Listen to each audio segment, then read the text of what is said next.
The names to avoid: Claire, Daniel, Gerald, Robert, Lily, Marcus, Diane. I'll write a completely new story applying all the analyze formulas. The last real Thanksgiving I remember was the one where my grandfather smelled like wood shavings and motor oil, even in his good flannel shirt. He always forgot to scrub under his fingernails before dinner. Grandma used to tease him about it every single year, and every single year he'd hold his hands up and say, "Charlotte, these are working hands. They don't need to be pretty." She'd laugh. We'd all laugh. That was before she was gone. Before it was just him. Before my uncle figured out that a lonely old man in a big house were a combination worth exploiting. I'm getting ahead of myself. My grandfather's name is Walter. He's 78 years old. He has a workshop in the back of the house on Sycamore Hill Road that he built himself in 1987, a house he paid off in 2001, and a habit of leaving the porch light on even when nobody's coming home. He kept doing it after Grandma died. Said it was just easier than remembering to turn it off. I think he just didn't want the dark. My uncle's name is Kevin. He's my dad's younger brother. He wears polo shirts to family dinners and talks about real estate the way some people talk about religion. Like it's the answer to everything, like everyone who doesn't understand it just hasn't been shown the light yet. Kevin has a wife named Sandra and 2 kids in college and a house that costs more than he makes. I know that because my dad told me once quietly in the way you say things you don't want to be true. I'm Nora. I was 26 that Christmas. I was working at a physical therapy clinic, renting a 1-bedroom apartment with a leaky kitchen faucet, and trying to figure out how to be an adult when nobody really teaches you that part. I drove 40 minutes every Sunday to have dinner with my grandfather because he made pot roast that tasted exactly like every good thing about growing up. I'm telling you all of this because you need to understand who these people were before I tell you what happened. You need to know that my grandfather was not naive. He was not foolish. He was just a man who had raised his sons to believe that family meant something, and he never quite recovered from the reality that it didn't mean the same thing to everyone. It started the November before Christmas. We were all at my grandfather's house for Thanksgiving. Me, my parents, Kevin and Sandra, their son Tyler, who was home from college and spent the whole meal looking at his phone. My grandfather had cooked the entire thing himself. Turkey, stuffing, green bean casserole, sweet potato pie. He'd been cooking since 6 in the morning. Kevin waited until the table was cleared to bring it up. "Pop," he said, leaning back in his chair like he was settling in for something casual. Sandra and I were thinking, you know how you've been talking about the Alaskan cruise? My grandfather had mentioned, once, maybe twice, that he'd always wanted to see Alaska. Grandma had wanted to go before she got sick. It was one of those things that never happened, and he carried it the way old people carry the things that never happened. Quietly, in the background, without making a fuss. "What about it?" my grandfather said. "We want to take you," Kevin said. "The whole family, Christmas trip. 2 weeks. Alaska cruise, cabin upgrade, excursions, the whole thing. Pop, you deserve it." My grandfather looked across the table. His eyes went to my dad first, then to me. "That sounds expensive," he said. "It is," Kevin said. "That's kind of the thing we wanted to talk to you about." And there it was. I felt it before the words came, that specific kind of dread that sits in your chest like a held breath.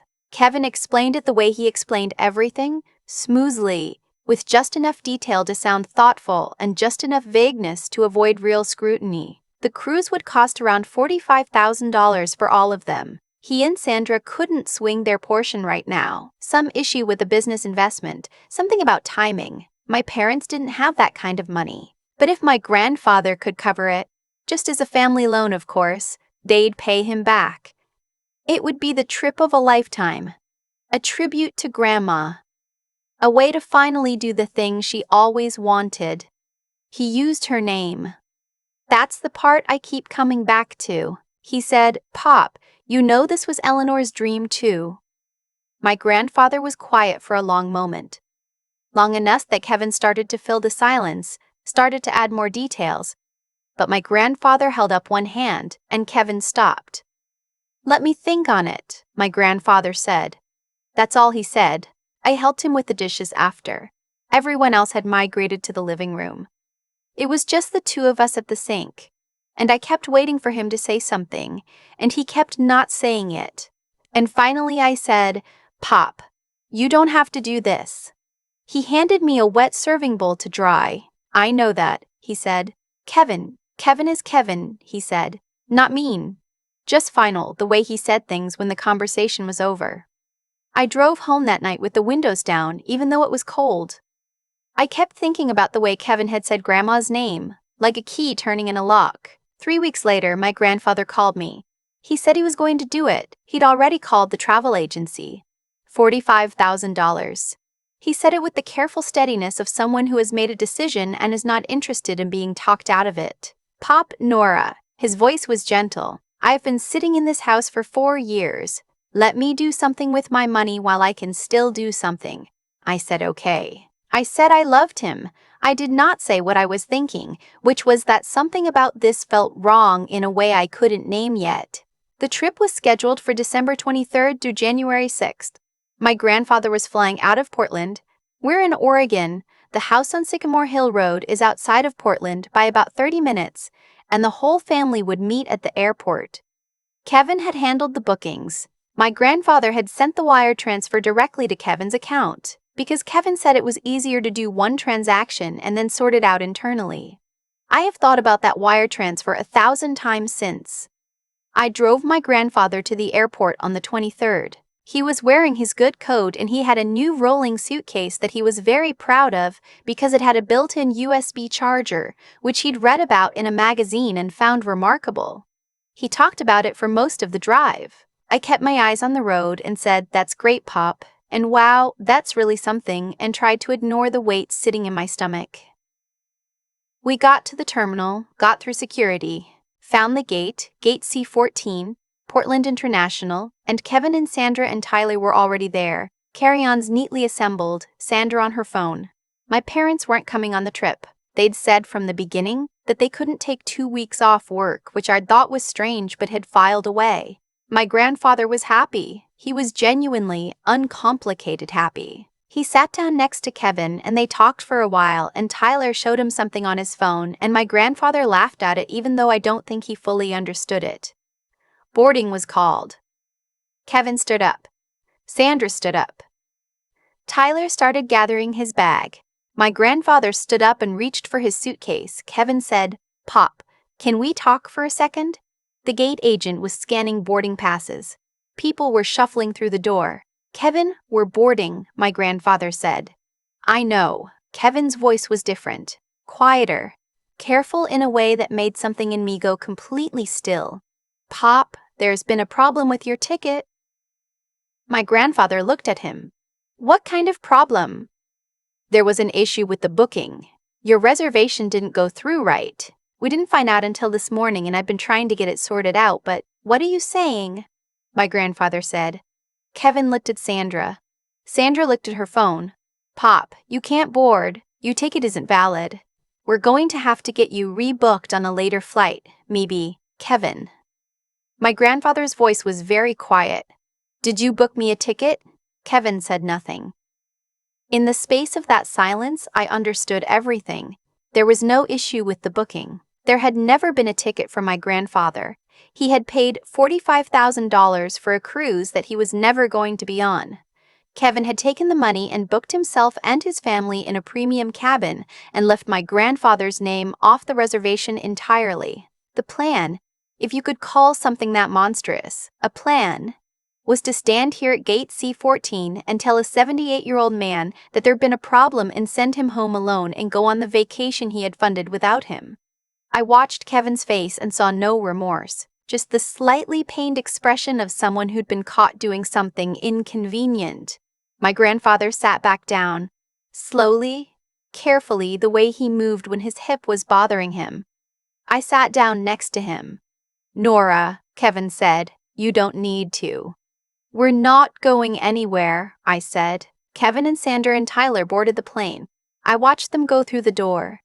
The gate agent looked at us with an expression I still haven't been able to forget, somewhere between pity and the professional blankness of someone who has seen things she wasn't supposed to see. The door closed. My grandfather and I sat at Gate C14 for a long time without speaking. The terminal noise moved around us. Announcements, rolling luggage, a child crying somewhere down the corridor. Finally, my grandfather said, "I should have listened to you." "You didn't know," I said. "I knew something," he said. "I knew something." We took a rideshare back to Sycamore Hill Road. My grandfather insisted on paying, and I let him because some dignities matter. He made coffee when we got back to the house, and we sat at the kitchen table, and I stayed until almost midnight. Not because there was anything useful to say, but because the porch light was on and I didn't want him to be alone inside it. I drove home and cried for about 20 minutes, which I don't usually let myself do. Then I stopped crying and started thinking. I called my cousin Beth the next morning. Beth is Kevin's daughter from his first marriage, older than Tyler, estranged from her father for reasons she'd never fully explained but that I now felt I understood completely. She's a paralegal. She has been a paralegal for 9 years, and she knows things about financial fraud and elder law that I did not know but needed to learn quickly. I explained what had happened. Beth was silent for several seconds. Then she said, "Nora, that's wire fraud. That is elder financial abuse. That is a felony in Oregon." I had suspected something like this. Hearing the words out loud made it real in a different way. "What do?" I said. "First," Beth said, "don't touch anything. Don't call Kevin. Don't let your grandfather call Kevin. Document everything, the wire transfer, any texts or emails about the trip, anything Pop signed, and then you need an attorney." I spent Christmas Eve on the phone with an elder law attorney named Hendricks who worked out of a firm in downtown Portland. He agreed to take my grandfather's case. He was precise and unhurried, and he used the phrase, "This is not complicated," in a way that I found both reassuring and terrifying, because things that are legally simple can still take a long time. My grandfather filed a police report on December 26th.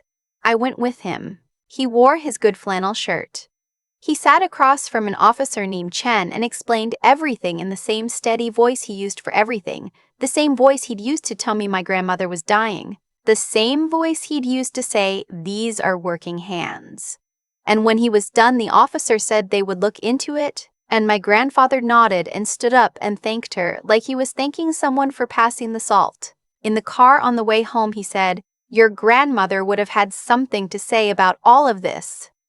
"What do you think she'd say?" I asked. He thought about it. "She'd say Kevin always did have expensive taste and not enough sense to pay for it himself." He paused, and then she'd probably cry a little. She was softer about him than I was. I reached over and put my hand on his. He didn't say anything. He just turned his palm up and held my hand the rest of the way home. Kevin and Sandra came back from the cruise on January 6th. I know because I was tracking the cruise line's arrival updates online, which is a thing you can do, and I wanted to know. They landed at Portland International just after 4 in the afternoon. My grandfather and I were waiting in the arrivals area. We were not alone. Attorney Hendricks was there. A detective named Priya Walsh from the Financial Crimes Unit was there. Beth was there, in her work clothes, holding a folder. Kevin walked through the arrivals door pushing a luggage cart. He was tan. He was wearing a new jacket. He saw my grandfather first, and something shifted in his face. Surprise, recalibration, the beginning of an explanation forming, and then he saw the rest of us and went completely still. Sandra said, "Kevin." "What?" My grandfather said nothing. He didn't need to. Detective Walsh stepped forward and introduced herself. The civil case took 8 months. $45,000 in wire transfer, documented and time-stamped, from my grandfather's account to Kevin's. No ticket in my grandfather's name. No evidence of any attempt to book him. Kevin's attorney tried to argue miscommunication, clerical error, a misunderstanding about logistics. Attorney Hendricks was not interested in that argument. Neither was the judge.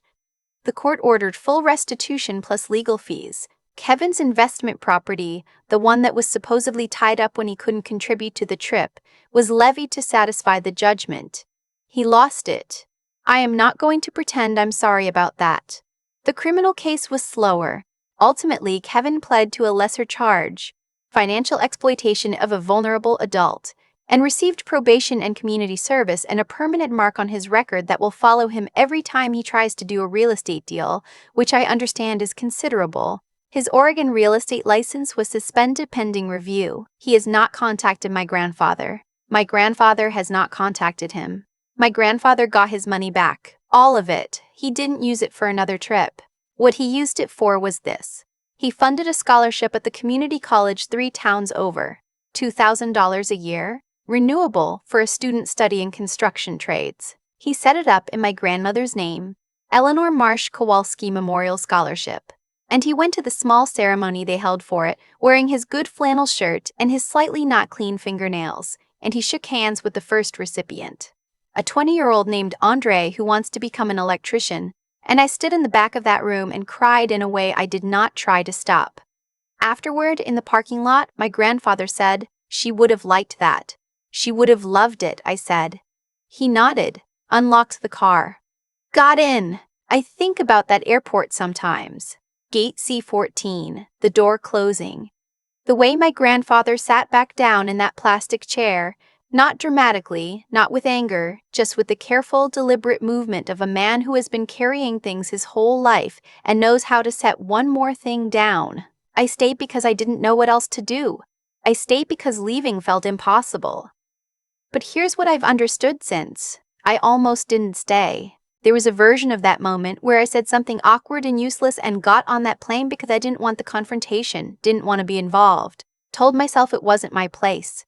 I grew up watching my parents watch Kevin take things. Small things.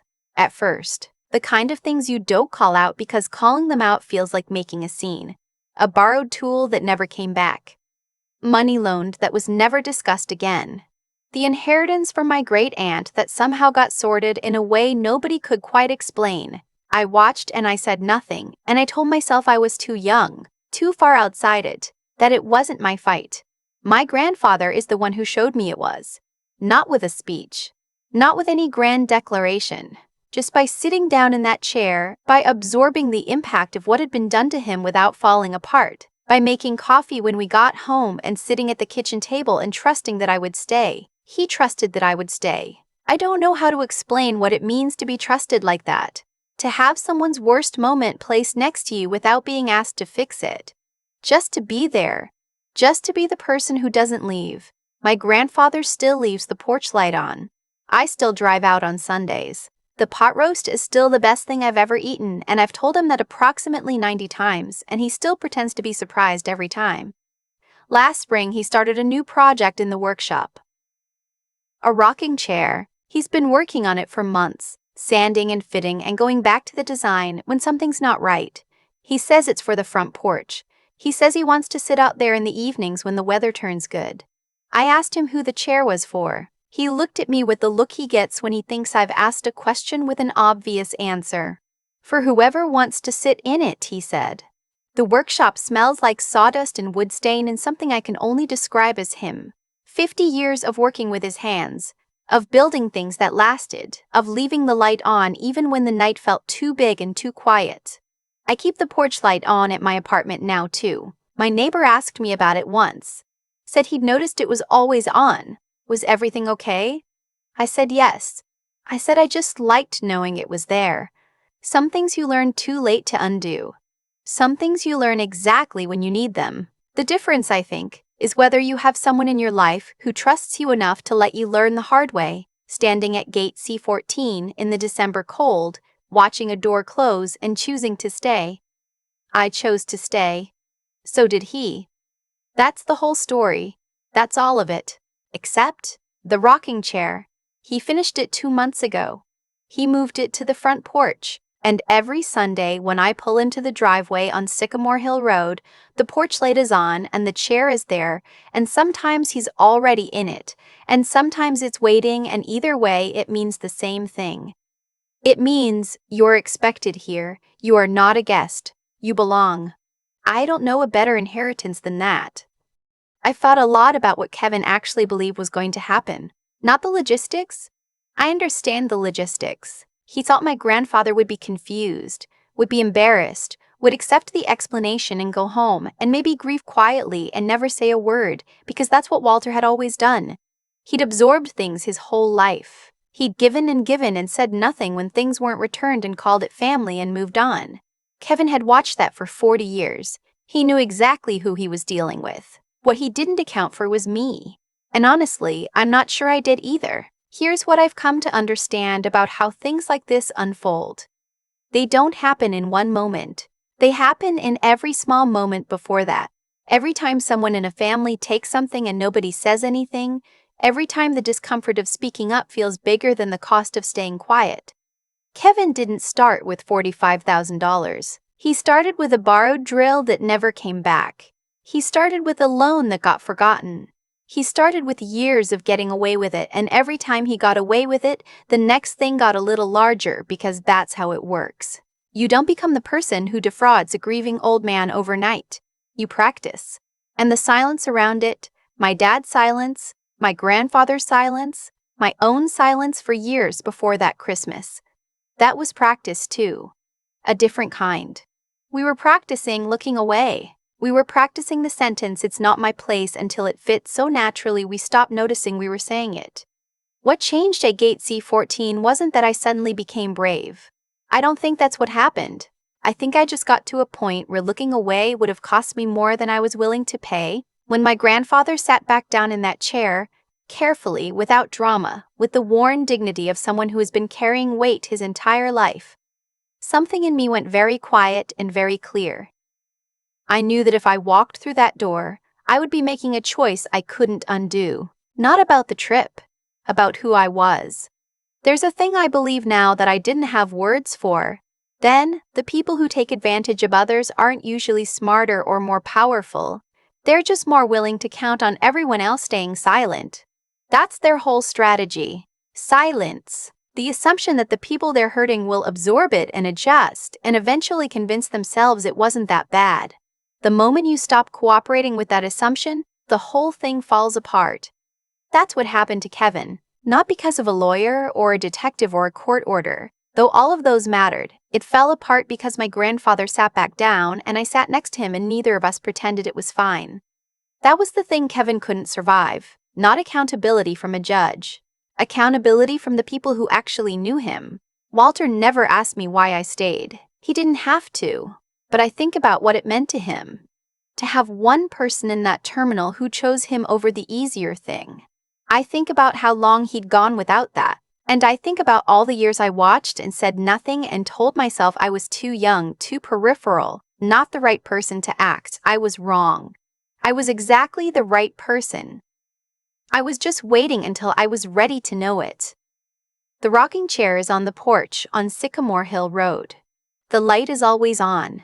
And every time I pull into that driveway, I think about the version of myself who almost got on the plane, who almost let the door close, and I am so grateful that I didn't. Not because I saved anyone. I didn't save my grandfather. He didn't need saving. He needed a witness. He needed someone who looked at what was being done and said, clearly, without flinching, I see it. I'm not going anywhere. That's all any of us can really offer each other. To stay when it's inconvenient, to speak when it costs something, to be the kind of person who, when it matters most, doesn't leave.